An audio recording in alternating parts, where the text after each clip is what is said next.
Ah, yeah. So I changed the appointment that I had, and so I was more or less in time. So that's good.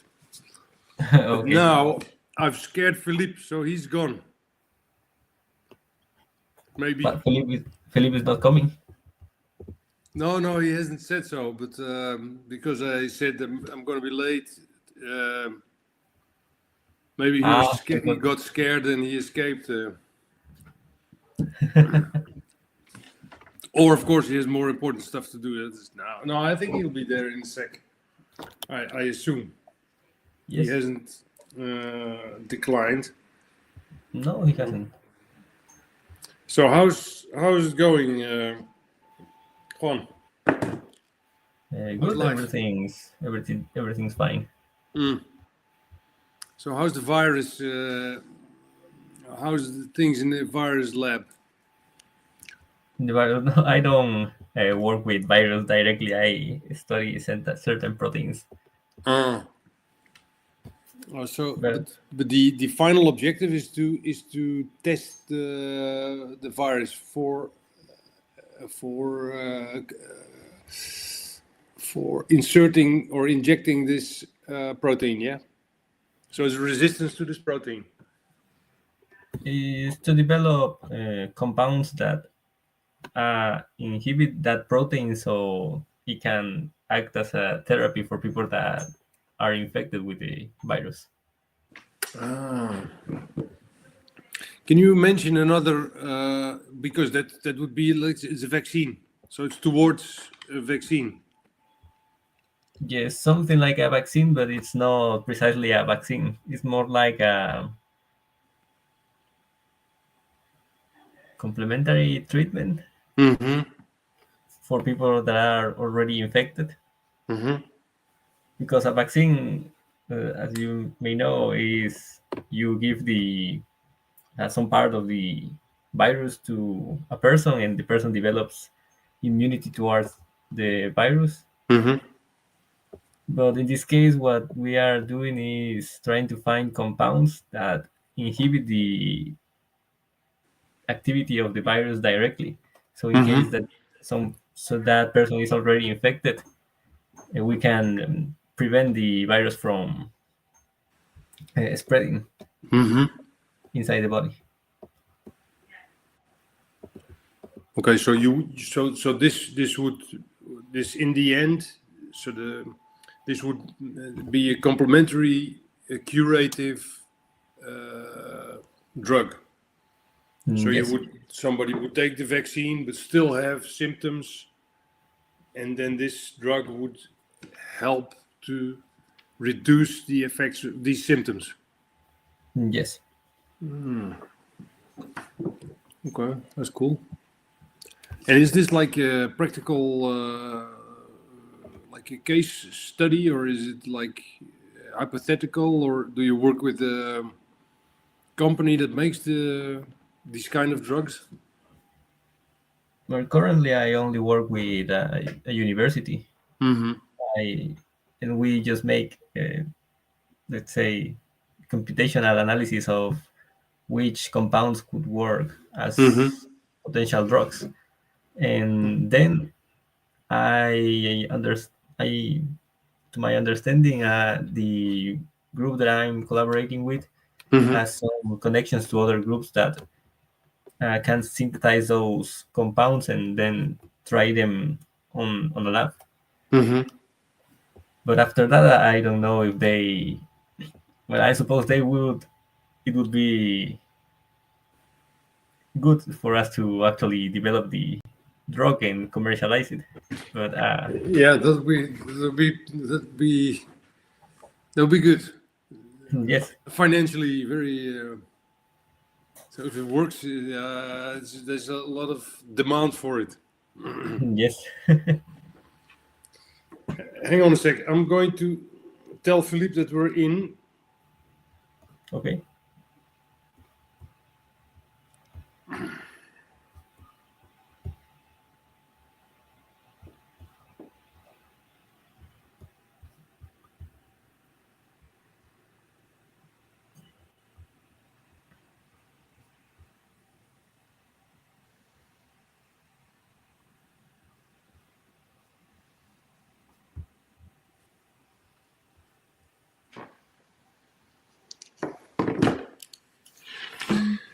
So if you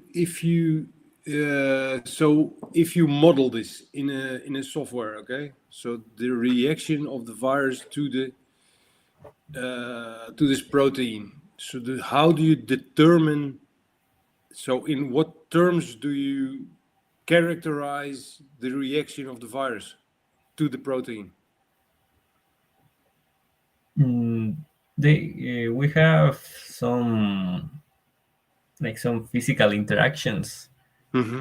That there are some algorithms that try to replicate how the compounds will interact in real life.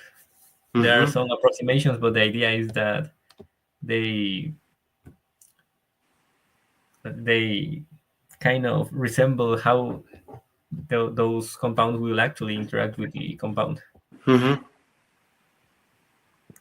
So, for example, there are some, yes, they call it force fields because there's some physical approximations of actual physical phenomenon.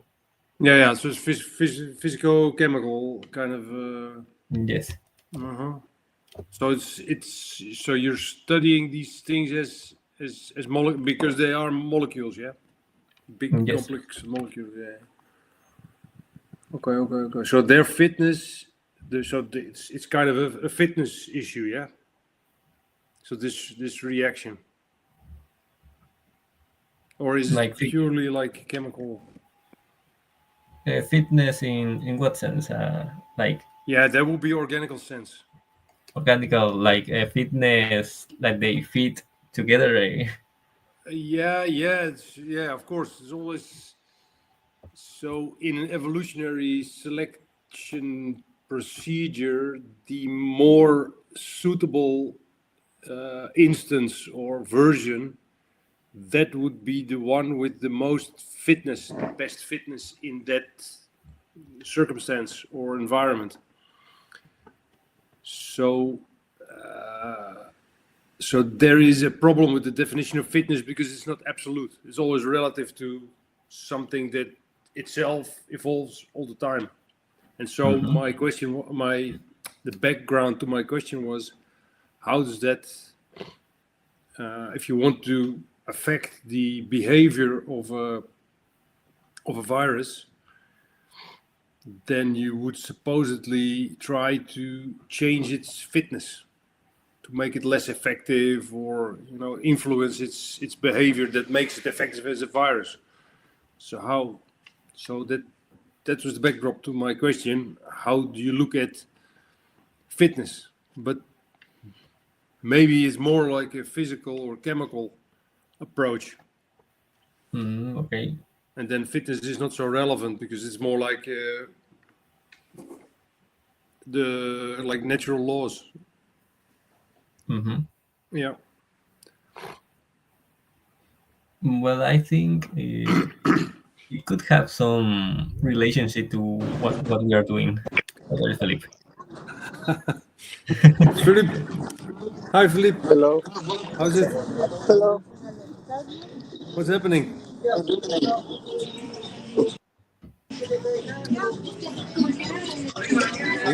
looks puzzled. Hi, Philip.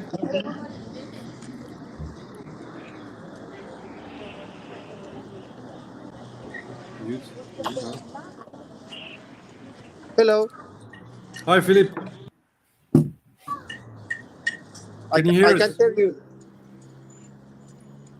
I can hear you guys. Can you hear me? No. No. Can you hear me? No. Philip, your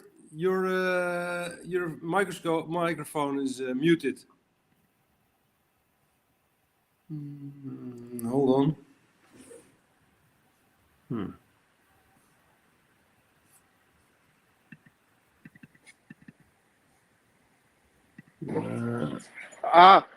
Hello.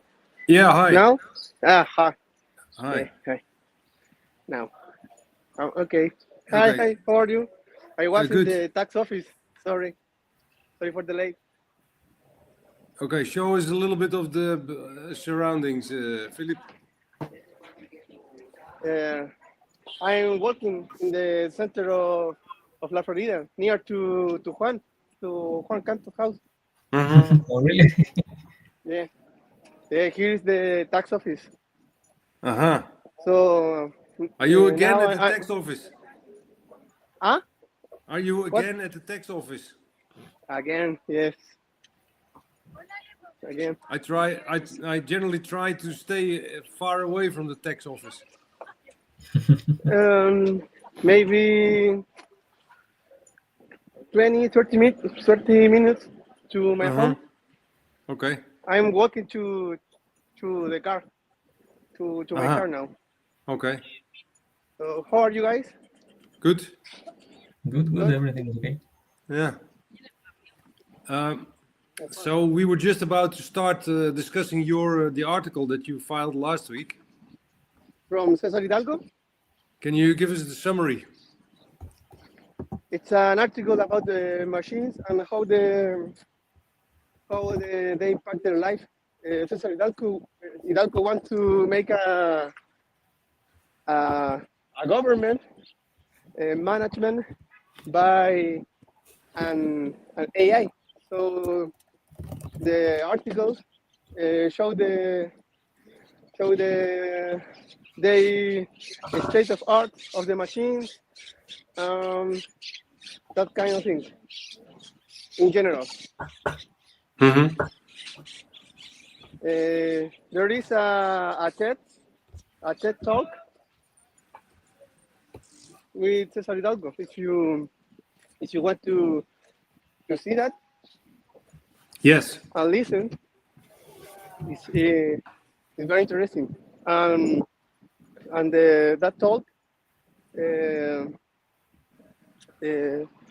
Cesar speak about the same article.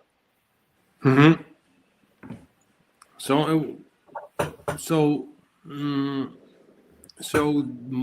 what I remember from this article in the talk also was that it's interesting because it doesn't take the perspective of now the machine in a quality, like it doesn't assess the quality, the differences in quality between a person and an AI, but it looks at how the decision making is assessed of AI or a person by another person.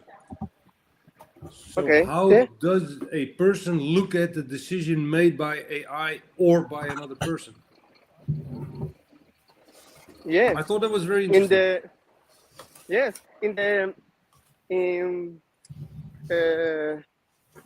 And more than that, Cesar Hidalgo in the TED talk, he speaks about from a interface, a software, when people can make an avatar with their interest and connected with their social media, and it's like a virtual representation of he, like an avatar, but with all their needs and their interest. And with this avatar, you can make decisions. You can vote for one a political, or make decisions with government. So you can do the main aspect with that Cesar told is the democracy fails not in the method or in with the culture. If not of even the democracy fails in the, how do you say, in the cognition, and how the democracy fails in the cognition. You need more technology, and the solution is the technology and make tools to that people. So the solution is the AI. So that's interesting. So the main topic, or if people will have a better app or better software to participate in democracy, the democracy will be better. Okay. The problem is not the people. The problem is the tools or the technology. Mm-hmm. So that's interesting. So, but tell me one thing. Tell me one thing. Is it now that because if in especially in structured problems, so structured situations that you can automate, then the decision of an AI or any machine is better than a human decision. Yeah.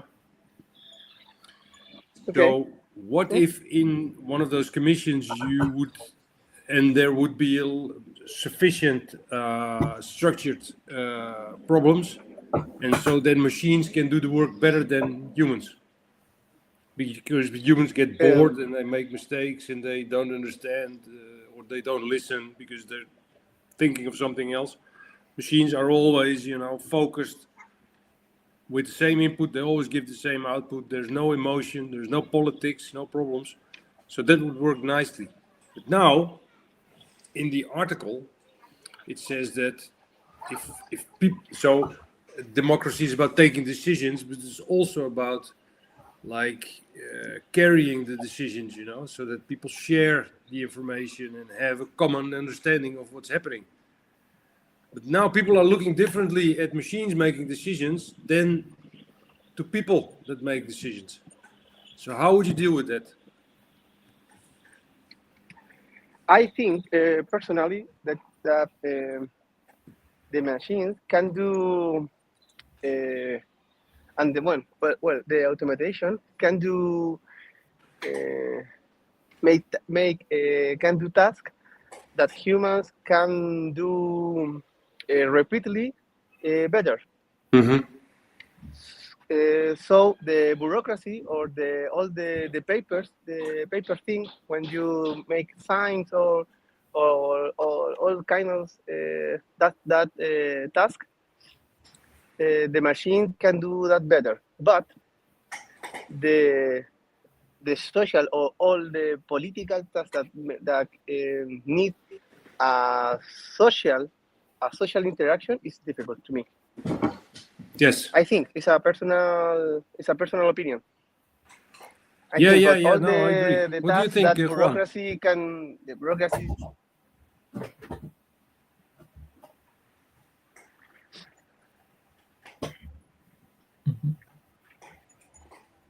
What do you think, Juan?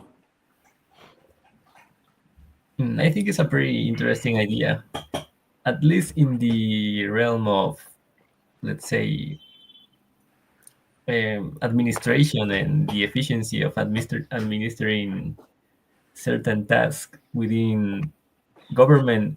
Technology has actually helped improve that a lot. For example, I remember a story from when the first computers were introduced in the United States for government.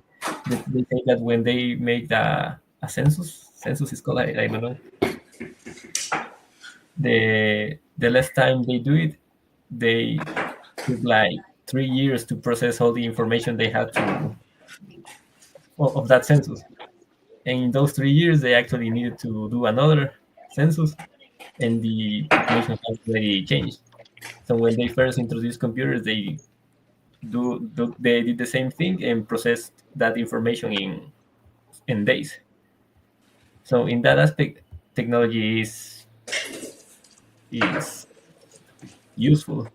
Now, I that certain aspects of government are actually difficult to, let's say, outsource to machines.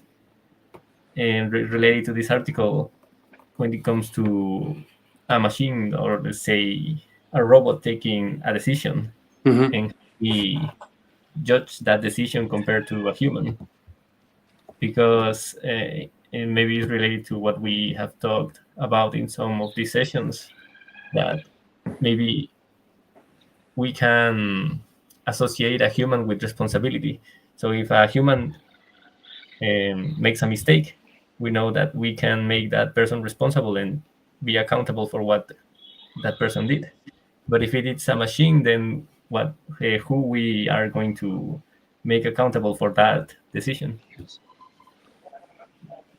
Yeah, that's the point, and so also it depends on the kinds of decisions that are taken. So if so if you ask people to judge or to assess the quality of a decision made by a robot in a very structured situation, then the person is very lenient or friendly for the robot, says, okay, so it should be really good.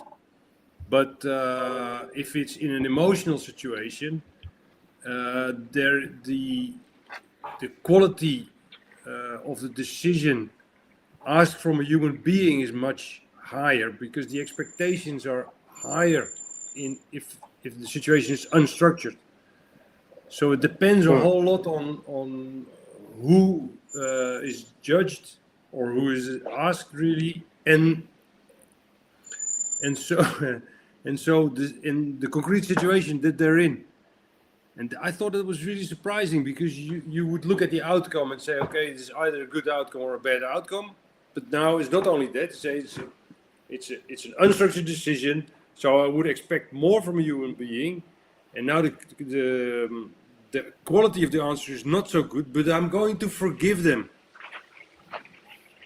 I thought that was really wonderful or strange. So I it don't said know, that Dirk, how works the bureaucracy in Germany. If you need much paperwork to do something, or for example, I'm here next to the tax office, and I need to be here 3 times to sign a paper to take a password to put in the system, and then go back and sign again. It's a bureaucracy for me. It's stupid. Mm-hmm. So I don't know how Germany works in that aspect. I'm just to be sure, I'm in Holland. So in Germany I don't know, Okay. but Holland is very much automated. So you just go online, Okay. and you have a complicated.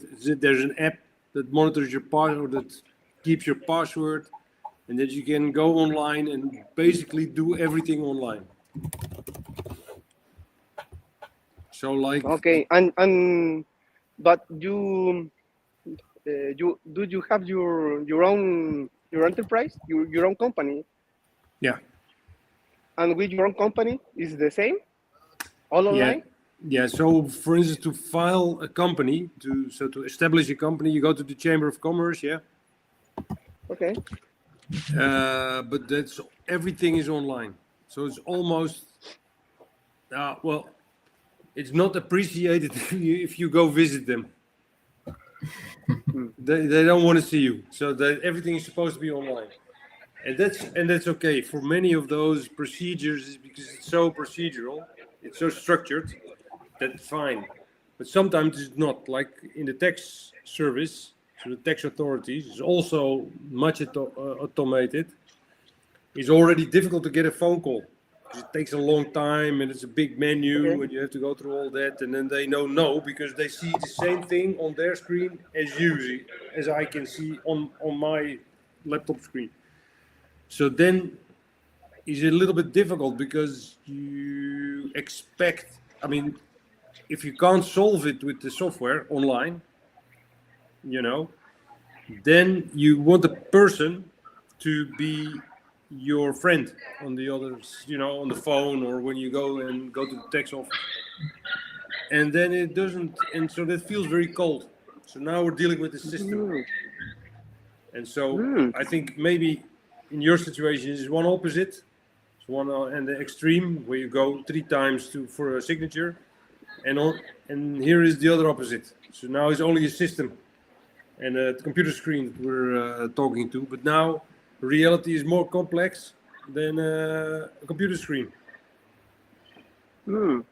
Mhm. But see? I think it's better to interact with the system.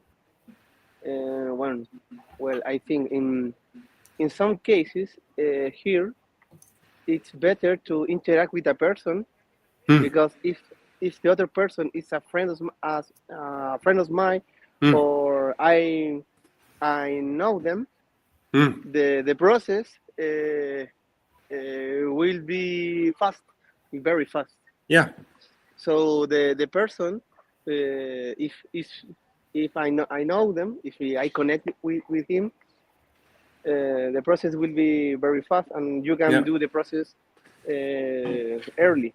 Yeah, But yeah, I know, and I like it that also because it's we call it friendly. here. This is we call it if in English. I don't know the word in English, but here it is. You have when you have connections in the government. So we have a word for that when you have connections in government. When you can do all the process or public process fast. Very And efficient. Yeah. very efficient when you that. Entonces, so all the I think the AI or the technology can do this process better. It's better to me interact with the system because it's more democratic. Yeah. And better, I think. I have to put my charger. Hang on. Okay. Look, Juan, I'm here. I don't know if you. En el I Vespucio, Vespucio Plaza. Yeah. I'm here. So look, this is the registro civil registry and ID identification. Oh, there's also a tax office in that area. No, the tax office is in Serafín Zamora. Okay. To around the Serafín Zamora, there are the bank and the tax office, and you have a lawyer office. It's a public lawyer. Lawyer. A public lawyer. We call it here notarías. Yeah. Notary public. Notary public. Yeah, notary public. Yeah. So all this time, I'm doing the proceedings to make change with my company, to make the partners. We have 4 partners, and now I'm doing the process to make the one partner is myself. All the ownership of the company to myself. So I need to go to sign, go to the notary public, sign again. And now I think, and I do the process online, because there is there are you have a page when you make a company online. It's called Empresa en un día, company in one day is the translate. And it's supposed to to be all the process in online, but it's not real. Doesn't work. It's not really. This I need to go to the tax office to take this is the token. This is a USB who have the token is a password to make all the sign with the company. So it's not all online. And if I sell a project and my client pay to me, they pay to me with a bank, by the bank. I need to go to the bank and show all my papers. If I'm the owner of this company, blah blah blah. This is my ID, blah blah blah, and then and all that papers have to be impressed in paper. It's not online, so I need to go to the bank, show the papers, and the papers need to be pull it out from the system the same day as the day as me going to the bank. But So it's going to be a limited then, a limitada. It's SPA, Sociedad por Acciones, Oh yeah, by actions, yes. Society by SP. action, and SPA, SPA. Yeah, and So that's and but 4 shareholders or 1 shareholder. one owner. Yeah, you. Yeah, one owner. Okay, good. So, but then So the that SPA gets its own bank account, yeah? now I need to do that process too. I need when I have the tax office send me the token that I have here, and I go to my house, put this token, make my own password, and upload some papers like a pusher order, like a pusher order with the service that we do, and then I can make an invoice. Yeah, yeah. With And the tax number on it. yes, and with 3 or more invoice, and then I go into the bank, and if they want to, they make me an account number. It's difficult to be an entrepreneur here in Chile. It's difficult. Complicated. It's not easy. Yeah. There are But a lot of barriers. One day, Philippe, you'll be big multinational. Thank you, God. So, but so why is the AI and the technology is interesting for me, because here in Latin America there are a lot of things that can be automated by the AI. So that is why I ask you how this works in Europe. yeah, it's all. I think it's required that if you establish a company, you go to the Chamber of Commerce once with your passport or your ID, and then they verify, and then and all the rest is online. And Beautiful. Yeah, and the bank is the same. It's all uploads of all the documents of the establishing documents of the firm and the IDs of the owners and whatever. You can also upload all that. And then they do an acceptance procedure, and then they ask for additional information and questions, but all online. And then you go. And the same is for I think even the tax authorities. That's automated. So if you establish a company, then they send a message to the tax authorities, and so this is a new company, this is the owner, and so forth and so on, and then automatically the tax authorities send me a message with your first obligation to make your tax submissions. Yeah, tax submission. Okay. Yeah. And your so tax submission are monthly, month to month? Quarterly. Quarterly, better. We have to do monthly. Yeah, but you can ask for a change normally. And if you can ask them I don't change do it. the tax submit, the tax submission, I need to pay a multa. How do you say it's a multa? Fine. A multa. Multa, yeah. A fine. Fine. It's a fine. It's called a fine. A fine. Yeah, it's the same word as fine, but now it's for multa. It's not fine. So it's not so fine. It's not so fine. It's true, huh? Yeah.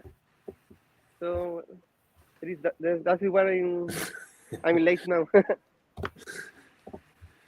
Yeah, no, I know. You have to be very careful with the tax authorities, but they're never very subtle. but you should you can ask. I think in Holland it's either annual or quarterly or monthly. Quarterly is okay, and if there's not a lot of transactions, once a year is fine also. But then it's a big amount, so if you make a mistake, then it's a big amount. You have to sort of put on a savings account and stuff. So quarterly is okay. Normally you can switch, but you have to ask. What do you think about a democracy managed by an AI? What do you think, Juan? A democracy run by AI. Well, it would be, like I said, some administrative process would be okay. In some others, it would be probably related to the systems that we already have in place in some democracies that are supposed to work the way they are designed, but I suppose they don't work because we have the human element that misuses those systems. So I would think that it would be, I think, like putting. Well, maybe we could put a machine that makes the decisions for us, but we should be really careful how we design that machine for it to take those decisions, because maybe it will run loose and do whatever that machine wants to do, and it could be harmful for us. Mm-hmm. Yeah. Yes. Okay, so democracy is to protect the rights of the weaker parties. Okay, the smaller. So the smaller groups or minorities, their rights are protected by democracy. Okay. That's the objective of democracy. So that if it's not the right of the strongest, but it's the right to protect the rights of the minority groups as well. So how would a machine be able to protect that? Because I imagine that the machine would be efficient. So it just wants to take a good decision and then no discussion, and we'll just do that. As same as how it's being developed, ChatGPT. ChatGPT don't make wrong answers if you talk about white supremacy or that kind of things. ChatGPT can have maybe a cognition or have a sesgo, about that. Is developed by this, so the same as ChatGPT, there could be a AI who make this democracy concept inside, or this main topic, this main. Yeah. So it's dedicated to protecting democracy. Yeah. But the vision of César Hidalgo is the AI is not to take decisions.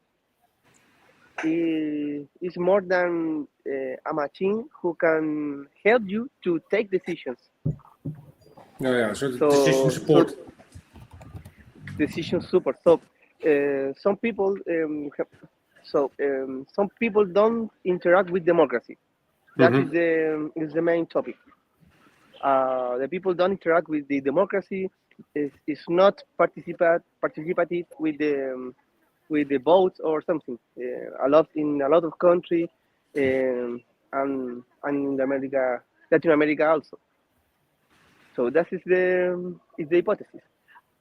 So how the people can be interactive with democracy, and that is the vision of César Hidalgo, is making a tool, a software, when take all your data, so your social data and your interest, and with that data around the data and the software need to be open. Need to be, don't have to be owned by anyone. So it's with open access data, you can access to the software you connect to that open data, with your avatar, with your data, the AI make not a decision or support with a decision, with a vote or something. That is the vision. It makes a proposal. A proposal, it's like a dashboard, with Power BI or something, but with your content, with your interest, and with your and support you with decisions. Mm-hmm. Would you like that, Juan? So that AI would be tailored for every person. That's what I kind of understand. The tool is like a dashboard, but with open access data. And if you, Juan, you don't know anything about I don't know Ecuador. So you live in Ecuador, you need to make a vote, but you don't know nothing and you don't have interest. But this tool, with your data, with your Facebook data, WhatsApp data, with your interest, LinkedIn data, etc., the tool can suggest a votation, and you with this recommendation make your own vote.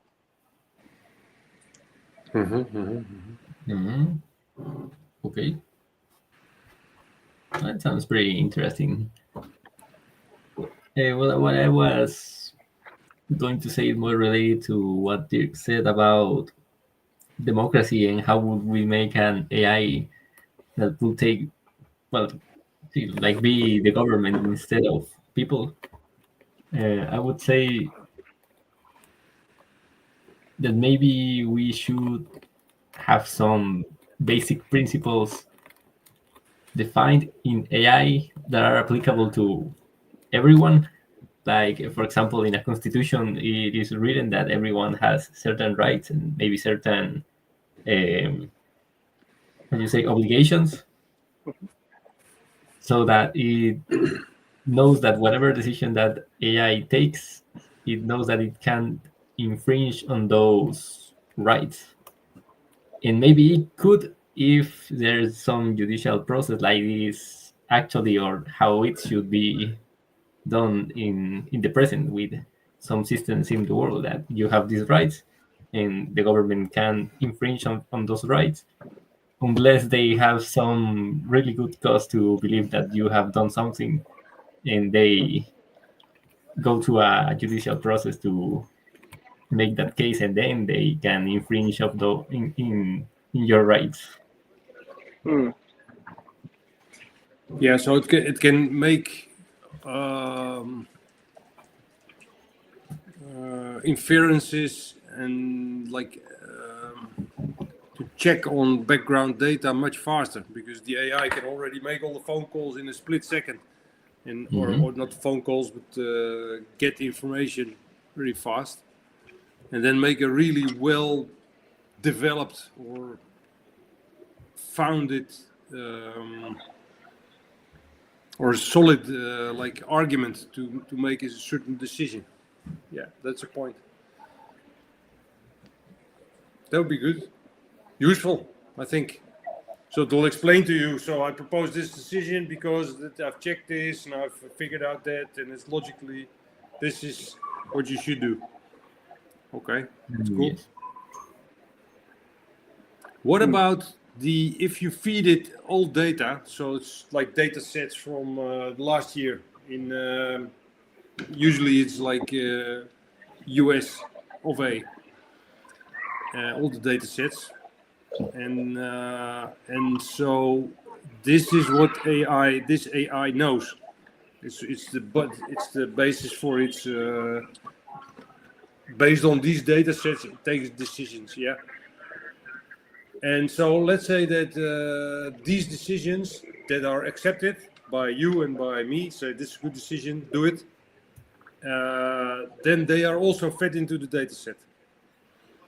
And this is my hobby horse, because this I think is a problem with AI, that it converges because it gets the same answers all the time. It gets the same data set and then products of that data set later on. You see, always the same. And so now instead there's no novelty. So there's no new ideas coming in. So it gets like this and this and this, and then everybody is advised sort of the same thing. And so it's very efficient, I think, but not new. There's no novelty. How do you deal with that? Yeah, I understand. If a machine makes an data avatar about your interest, how can you fit the data with more interest? If the interest of one people don't change every year or the people don't change frequently. Yeah. So, but the rest of the world will change by definition. The rest of the world will change. It will change and change and change, but now you get sent in this direction, and the whole world is going for that subject in a different direction. How you deal with that? Yeah, maybe that solution could be conservative than a liberal solution, I think. Yes. Or progressive. Interesting. Yeah, progressive. Less progressive. Yeah, it will be conservative because it's always looking back. So, because if you make decision about your avatar and you don't care about politics, the avatar will be make decision from you. So with one the need of change that have the society need change in every decade or something. Yes. Maybe that solution could be less progressive. Yes, but you can ask you can ask the AI, or maybe adjust it so that it gives you different options. Let's say if you want to take, because this is about things that you don't know yet. If it's progressive, you take chances. You can't predict what's happening. Yeah, I think the only solution that I think is making that the machine, that tool, answer you constantly about their decisions. If do you like this decision about this president or this mayor or something, and you make yes or no, like I like or don't like. With this like or don't like, with this feedback, maybe the machine you can feed the machine. Yeah, but now okay, so it says, listen, do you want to this decision is for the better to reduce climate change. Okay. And but it will cost you money. And you say, this is difficult because I don't have the money, or I don't want to spend the money.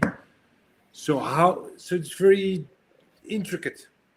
Intricate is there's a lot of detail. How can you make sure that you have the full picture? And if this decision is so, maybe not this year, but next year, or in 10 years, or what? How do you do that? Yeah, I think the machine will interact with you, or you feed the machine with your interest, and the machine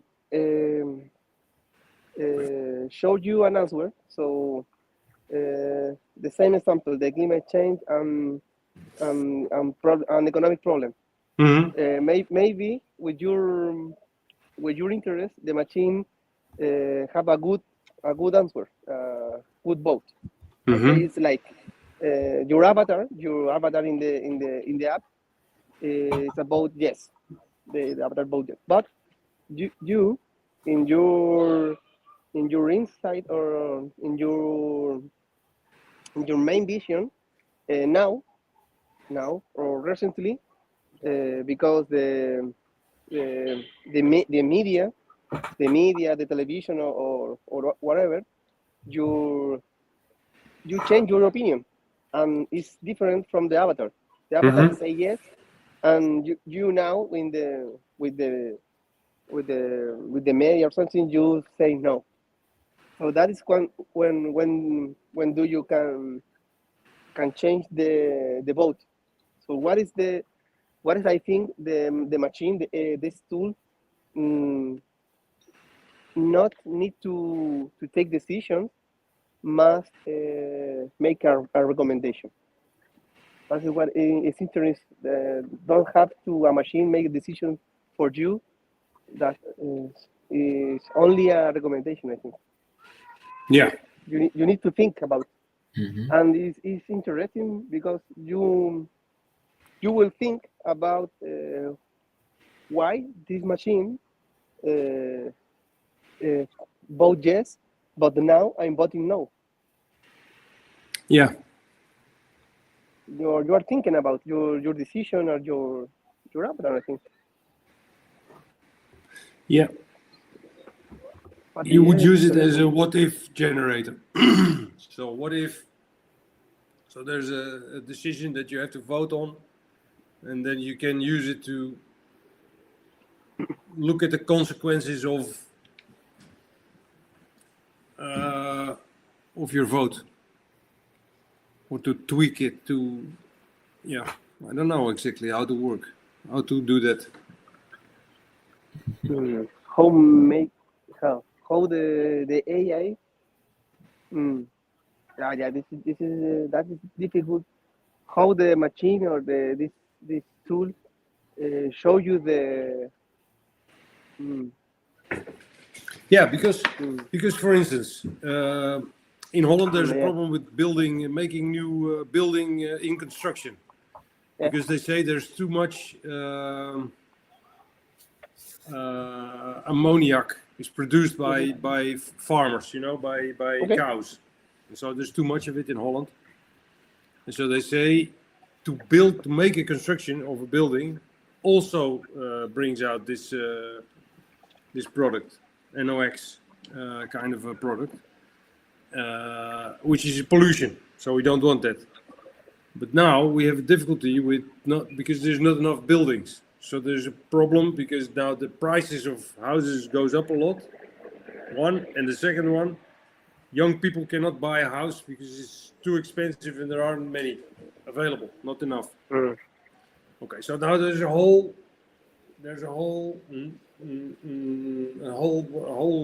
lot of problems that are all interconnected. Okay, now say that in a democratic process you are asked to vote. Normally, is in Holland is for a person, so it's a parliament member. Okay, so he makes all these decisions. But if maybe you are suggesting like a direct voting principle for people to make a direct vote about these problems for citizens. Yeah, but that's difficult because now it's okay. So if I vote for more buildings, then I have to, there's all these connected things, and that would be very useful for AI. Because you can now say, listen, I want so many buildings, but I want less farmers, and I don't know. So all these parameters you can maybe toggle or ask the AI to make a perfect solution for that, and then in that way to support your decision to vote on a particular subject, like a whole package. Yeah, I think this data it need to be centered, or is is around people, the citizen, the citizen who make a decision, who make a vote, will make a vote. Yeah, I don't know. And not thinking in the government, I think. You don't want the parliament. You don't like the parliament to. I think I see this solution thinking in the citizen and the parliament, but seen like a citizen. Is the parliament the person who make a decision, and the person make an avatar, not an AI, not a government AI. I don't know if you understand. If you understand me. Yeah. Because if the government have all these tools and have all the data, this data can how do you can project or can project a decision to the people, and that is one we don't want to do. It's the same as now. Yeah. Okay, guys, I have to go, but because what I think is really important in this discussion is the role of social media. Because if people so everybody at home is making big decisions on like let's say the housing market or like pollution or climate change, or now the influence of social media is very big. Because people are, they see things on Instagram and Snapchat and I don't know what, and what's it, Facebook, and so now they get influenced by that, and so it's like a fashion. So now it's fashionable without the real good arguments. So if you would ask people to vote from home on these big issues. So it's not in parliament, but direct voting. What would be the role of social media?